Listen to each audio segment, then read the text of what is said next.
This video serves as the performance instructions for H3, a digital game piece for 3 pitched instruments. In this video, I will provide an overview of the piece, talk about the technical setup, describe the mechanics and the user interface that players should be familiar with before playing the piece. I'll describe the overall form and structure and talk about some ways that players should prepare to perform the piece. I will not be showing any real-time footage of the software running in this video. However, if you look in the description of this video, you will find a link to a realization by the Riot Ensemble. H3 is a game piece in which the objective is to explore the available map and to gain experience points. 3 performers ideally play the piece, although the piece can be played by 1 or 2 performers, and they control the score by making acoustic sound that is picked up with dynamic microphones. There are 3 roles in the piece. The first role involves playing rhythmic events. Those may be pitched or non-pitched. The second role involves playing sustained pitches to move an avatar around the map. And the third role involves improvising within an indicated scale. The 3 roles in H3 change over the course of a performance, and a performance will involve 3 cycles.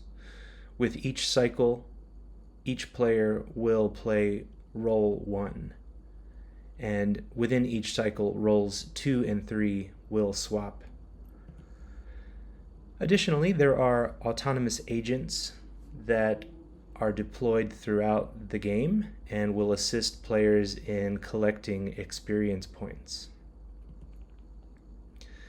The technical setup typically is going to involve 3 performers, each with 1 dynamic microphone.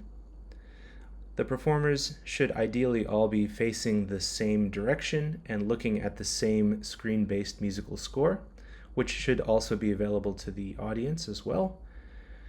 And the players should be positioned as far apart on the stage as possible to isolate the audio input signals. Some instruments, such as percussion, may require multiple microphones.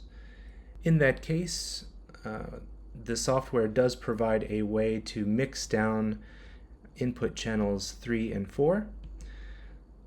The software for the piece is available upon request. This includes a standalone game made in Unity and a Max MSP collective, which does all of the audio processing. So as I've mentioned, the Max collective file is set up for 4 channels, and channels 3 and 4 can be mixed together for instruments that require more than 1 microphone. To further explain the 3 roles, role 1 begins the game by creating rhythmic patterns. You can see in the image on the screen there is a large spherical glowing object that represents what I call the source, and from the source experience units are initially created, which are then gathered up by the smaller circle that is the same glowing magenta color, and that will move around and pick up these experience units as they get created. Role 2 involves playing sustained pitches and moving an avatar around the screen. And the avatar looks very much like the role 1 avatar, except it's a bit smaller.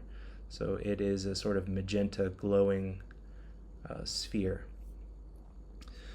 By playing sustained pitches, the avatar moves to the pitch that is being played. So for example, in this image, playing a sustained C would cause the avatar to move from the C sharp position to the C position. And by holding that pitch, a circle begins to expand with an origin around the avatar. This circle around the avatar shows the zone of influence. So as the circle grows, the zone of influence grows, and more nodes will become available around the center.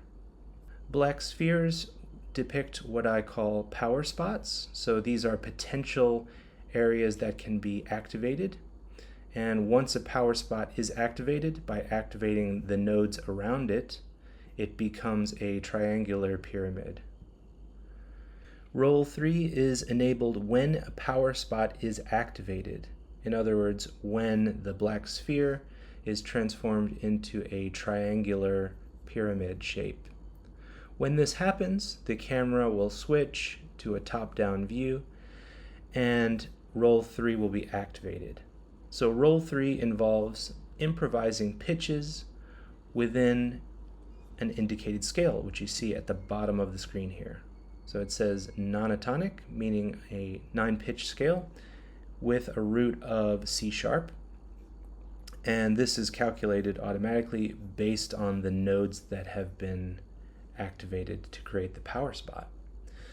So role 3, as role 3 improvises, the rings that are around this trio of nodes depict all of the different scale degrees.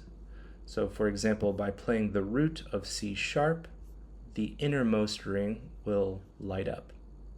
And by playing the next pitch of the nonatonic scale, which would be in this case a D sharp, the second ring would light up. And by playing these pitches and lighting up the rings, they can then in turn activate what I'm calling planets. These are these little objects that are rotating around in a clockwise rotation. The active range of role 3 is depicted by this sort of shaded region here. When a planet enters the activated region, it's starting to glow, and when it leaves, it's not glowing. So that determines how much the planet can be activated. And this region is directly correlated to the role 1 rhythmic region. So let me explain that in more detail. So this is the user interface, and the different roles are shown on the bottom of the screen. And player 1 or audio input 1 will always be on the bottom left corner. Player 2 will be in the center bottom of the screen, and player 3 will be in the lower right corner of the screen. And in this configuration, you can see that role 1 is being controlled by player 1, role 2 by player 2, and role 3 by player 3. So these roles show the information that is needed for the player to do all of the functions that I've just described, including creating rhythmic patterns for role 1, which you can see represented by circles on smaller white circles on a larger magenta circle. So for example, if the player were to make a rhythmic event while this white indicator was pointing in this direction, it would create this small circle, and it would write a rhythmic pattern here. And the larger magenta circle increases in size as the rhythmic pattern gets written. The role 2 user interface shows what pitch the player is currently playing. So in this case, the player would be playing a C sharp at a volume indicated by this meter in the center. If the meter in the center is correlated with this moving range on the right side, then it's more powerful. In other words, as the player moves around, they expand the active range, which is the circle around the avatar. By playing within this range, that circle increases faster. And finally, the role 3, which is in this case controlled by player 3. This user interface shows the root pitch and the scale that the player is asked to improvise within. And within that, you also see a small increasing radial meter, which shows how much time is left in the roll 3 part of the game. In the upper left corner of the screen, there will be a representation of the XP that has been gathered so far. There will also be an indication of the current tempo, indicated by beats per minute, as well as the position within the current cycle. So the position, the number on the right of this indicator is beats, followed by the number of measures, followed by the number of periods, and then finally the number of half cycles within the current cycle. And there are 3 cycles within one performance. The last bit of information that's shown on the screen is the pitch histogram. So this shows all of the pitches that have been collected by agents. So all of the XP units that are created have certain pitches associated with them, and this shows how many of those pitches relatively have been gathered. And this determines the pitches of the nodes on the map, and it also determines the behavior of the agents as well. And as I've mentioned, roles can switch over a performance. So with each cycle, role 1 will change players, and within each cycle, roles 2 and 3 will constantly be changing, because as soon as role 3 finishes, roles 2 and 3 swap.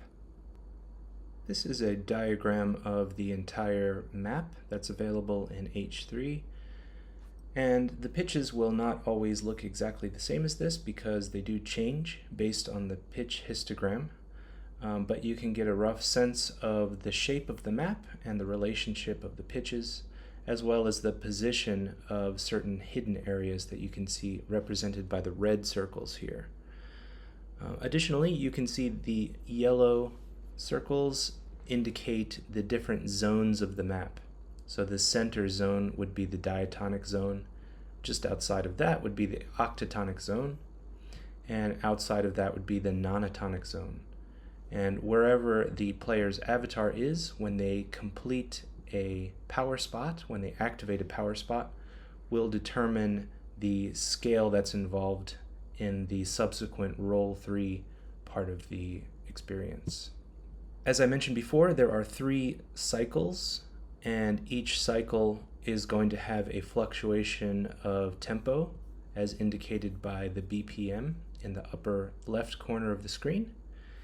And this is just a diagram showing how the BPM changes over time with each cycle. And I just wanted to highlight that at the end of each cycle, there is a short period where the BPM stays the same. And during this period, the game will be playing back some electronic sounds based on the current pitch histogram and rhythmic sequence that's been recorded. And so during that time of electronic playback, the game will sort of pause, but players should feel free to play along with the electronic playback during these little periods after each cycle. The total duration of the piece is 12 minutes. To prepare to play the piece, really players only need to know the core mechanics that I've explained so far, and they should also be prepared to improvise within any of the 3 scales that are involved with the different regions of the map. The scales are always going to be including this order of intervals. So for example, an octatonic scale will always involve first an interval of a major second, followed by a minor second, and so forth. A nonatonic scale will always involve a major second, followed by 2 minor seconds. So to prepare for the piece, it would help to just practice improvising within these 3 scales. If anything is unclear, or if you have any suggestions on ways that the piece could be improved, or things that could be clearer, please don't hesitate to let me know. You can reach me through my email address shown on the screen here.